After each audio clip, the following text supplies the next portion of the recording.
Hi friends, welcome to కొత్తగా చందమామ కథలు. ఇవాళ మనం బేతాళ కథల సిరీస్లో మారిన తలలు అనే కథ చెప్పుకుందాం. విక్రమార్కుడు చాలా పట్టుదల గలవాడు. బేతాళుడి ప్రశ్నకు తాను సమాధానం ఇవ్వడానికి మౌనం విసర్జించడం వల్లనే బేతాళుడు శవంతో సహా చెట్టెక్కాడని ఆయన గ్రహించాడు. మళ్ళీ వెనక్కి తిరిగి వెళ్ళి చెట్టు మీద నుంచి శవాన్ని దించి భుజాన వేసుకుని శ్మశానం కేసి నడవడం ప్రారంభించాడు. అప్పుడు బేతాళుడు, రాజా, నువ్వు చాలా జ్ఞానివి. అందుచేత నేను నిన్ను మరొక ధర్మ సందేహం అడుగుతాను. ముందుగా ఈ కథ విను అంటూ బేతాళుడు కథ చెప్పడం ప్రారంభించాడు. శోభావతి నగరంలో కాళికాదేవి గుడి ఒకటి ఉన్నది. ఆ గుడి ఎదుటనే కాళీతీర్థం అనే ఒక పెద్ద కోనేరు కూడా ఉంది. ప్రతి సంవత్సరం ఆషాఢ శుక్ల చతుర్దశి నాడు అక్కడ పెద్ద జాతర జరుగుతుంది. ఆ రోజు అనేక వందలు వేల మైళ్ళ దూరం నుంచి లక్షలాది మంది జనులు అక్కడికి వచ్చి కోనేట్లో స్నానం చేసి అమ్మవారి దర్శనం చేసుకుంటూ ఉంటారు. ఒక సంవత్సరం ఇలాగే బ్రహ్మస్థలం అనే గ్రామం నుంచి ధవలుడనే వ్యక్తి ఉత్సవానికి వచ్చాడు. కోనేటి వద్ద స్నానానికి వచ్చిన వారిలో మదన సుందరి అనే ఒక కన్యను చూశాడు. ఆమె ఊరు పేరు, తండ్రి పేరు అన్నీ విచారించాడు. ఆ మదన సుందరి తన భార్య అయితే తప్ప అన్నం ముట్టుకోరాదని శపథం చేశాడు.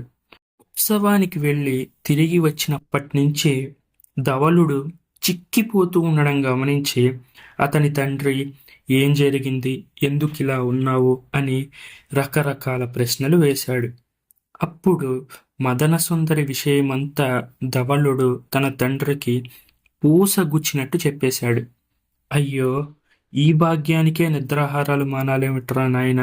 నువ్వు చెప్పిన ఆ అమ్మాయి తండ్రి నాకు ప్రాణ స్నేహితుడు. నేను ఇప్పుడే బయలుదేరి వెళ్ళి మీ ఇద్దరికి పెళ్లి ఖాయం చేసుకుని వస్తాను. నువ్వు లేచి మనస్ఫూర్తిగా అన్నం తిను అని తండ్రి అతన్ని ఊరడించాడు. ఆ వెంటనే అతని తండ్రి వెళ్ళి మదనసుందరి తండ్రితో మాట్లాడాడు. మదనసుందరి తండ్రి వీరిద్దరి పెళ్లికి సంతోషంగా ఒప్పుకున్నాడు. అనుకున్నట్లుగానే పెళ్లి కూడా స్థిరమైంది. మంచి లగ్నం చూసి ధవలుడికి మదనసుందరికి ఇద్దరికీ పెళ్లి చేసేశారు. ధవలుడు తన భార్యను ఇంటికి తెచ్చుకొని సుఖంగా కాపురం చేస్తున్నాడు. ఇంతలో ధవలుడి ఇంటికి వాడి బామ్మరిది వచ్చాడు. బావా, మా ఇంట్లో గౌరీ వ్రతం చేసుకుంటున్నాం. నిన్ను, మా చెల్లెల్ని ఆ వ్రతానికి తీసుకువెళ్ళడానికి నేను వచ్చాను అని చెప్పాడు. ఆ మరునాడే ధవలుడు తన భార్యతోనూ బావమరిదితోనూ అత్తవారింటికి బయలుదేరాడు. వారు వెళ్ళవలసిన దారి శోభావతి నగరం మీదుగానే ఉంది. వారు ముగ్గురు కాళీ ఆలయం దగ్గరికి చేరేసరికి ధవలుడికి అమ్మవారి దర్శనం చేసుకోవాలనిపించింది. ఉన్నదే తడవుగా దర్శనానికి వెళ్ళాలని అనుకున్నాడు. తన కూడా భార్యను, బావమరిదిని ఇద్దరిని కూడా రమ్మని కోరాడు. అయితే ఉత్త చేతులతో అమ్మవారిని చూడడం తమకిష్టం లేదని మదన సుందరి, ఆమె తమ్ముడు చెప్పారు. దీంతో ధవలుడు ఒక్కడే గుడి లోపలికి వెళ్ళాడు. గుడి లోపల ఉన్న అమ్మవారిని చూడగానే ధవలుడికి ఒళ్ళు పరవశం అయిపోయింది. 18 చేతులతో కాలి కింద మహిషాసురుణ్ణి తొక్కిపట్టి కాళికాదేవి జేగీయమానంగా కనబడింది. అమ్మవారి విగ్రహానికి సమీపంలోనే వేటకత్తి కూడా ఉంది. ఈ దేవికి అందరూ రకరకాల జంతువులను బలి ఇచ్చి పుణ్యం సంపాదిస్తారు. కానీ నేను దేవికి నన్ను నేనే బలిచ్చుకుంటాను, ఏకంగా మోక్షం సంపాదిస్తాను అనుకొని ధవలుడు దేవిని ధ్యానించాడు. ఆ పక్కన ఉన్న వేటకత్తిని తన చేతిలోకి తీసుకున్నాడు. అంతే, ఒక్క వేటుతో తన తల తెగనరుక్కొని అక్కడే పడిపోయాడు. భర్త ఎంతసేపటికి రాకపోవడం చూసి మదనసుందరికి మనసులో గుబులు ప్రారంభమైంది. చూసి రమ్మని తన తమ్ముణ్ణి లోపలికి పంపించింది. వాడు గర్భగుడిలోకి వెళ్ళాడు. తనను తానే అమ్మవారికి బలి ఇచ్చుకున్న బావమరిదిని అక్కడ చూశాడు. వాడికి కూడా భక్త్యావేశం వచ్చింది. వెంటనే అక్కడ ఉన్న కత్తి తీసుకున్నాడు. తన తల నరుక్కుని బావమరిది పక్కనే ఒరిగిపోయాడు. వెళ్ళిన మగవాళ్ల కోసం ఎంతోసేపు మదనసుందరి ఎదురు చూసింది. చివరికి ఆందోళనతో తానే స్వయంగా గుళ్ళోకి వచ్చింది. అక్కడ తన అన్న శవం పడి ఉండడం చూసింది. దుఃఖం పట్టలేక ఏడ్చింది. ఆ తర్వాత ఆ పక్కనే పడి ఉన్న భర్త శవాన్ని కూడా చూసింది. ఆమె దుఃఖం ఒక్కసారిగా రెట్టింపైంది. ఏడుస్తూ, తల్లి, నా భర్తను, అన్నను ఇద్దరిని ఒకేసారి బలిపుచ్చుకున్నావా? ఇంకా నేను ఒక్కదాన్ని మాత్రం బతికి ఉండడం దేనికి? నా వల్ల ఎవరికి ఉపయోగం? నేను కూడా నీ ఎదుటనే ఉరిపోసుకుని చస్తాను అని మదనసుందరి అక్కడే తన చీరతో ఉరివేసుకోవడానికి ఉద్యుక్తురాలైంది. సరిగ్గా అదే సమయంలో దేవి ముఖం నుంచి ఇలా మాటలు వినిపించాయి. ఓ వెర్రి కూతురా, నువ్వు ఆత్మహత్య చేసుకోకు.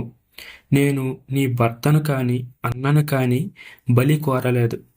కానీ వారే భక్తి పారవస్యంలో తమను తాము బలి ఇచ్చుకున్నారు. ఇప్పుడు నువ్వు చేయాల్సిన పని ఒక్కటే. వారి తలకాయలు తీసుకో, ఆయా ముండాలకి వారి వారి తలలు తగిలించు. వారిని నేను ఇప్పుడే బతికిస్తాను అని చెప్పింది.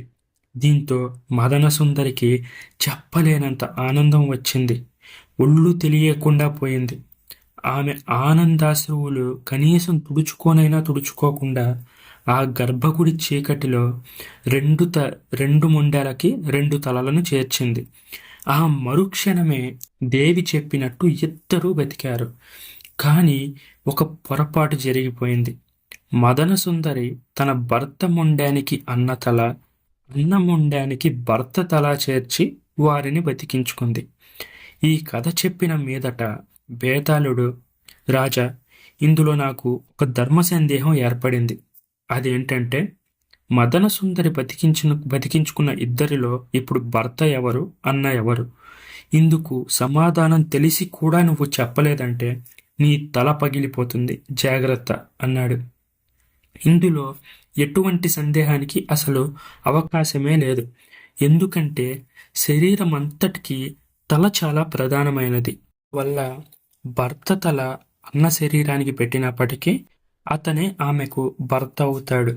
అన్న తల భర్త శరీరానికి పెట్టినప్పటికీ తల అన్నది కాబట్టి అతను అన్న అవుతాడు అని విక్రమార్కుడు సమాధానం చెప్పాడు. రాజు మౌనం ఈ విధంగా భంగం కాగానే బేతాళుడు శవంతో సహా అంతర్ధానమై తిరిగి చెట్టెక్కి కూర్చున్నాడు. ఈ కథ మీకు నచ్చినట్లయితే దీన్ని లైక్ చేయండి, మీ ఫ్రెండ్స్ అందరికీ షేర్ చేయండి. అలాగే మన ఛానల్ని సబ్స్క్రైబ్ చేసుకోవడం మాత్రం అస్సలు మర్చిపోకండి. Thank you friends.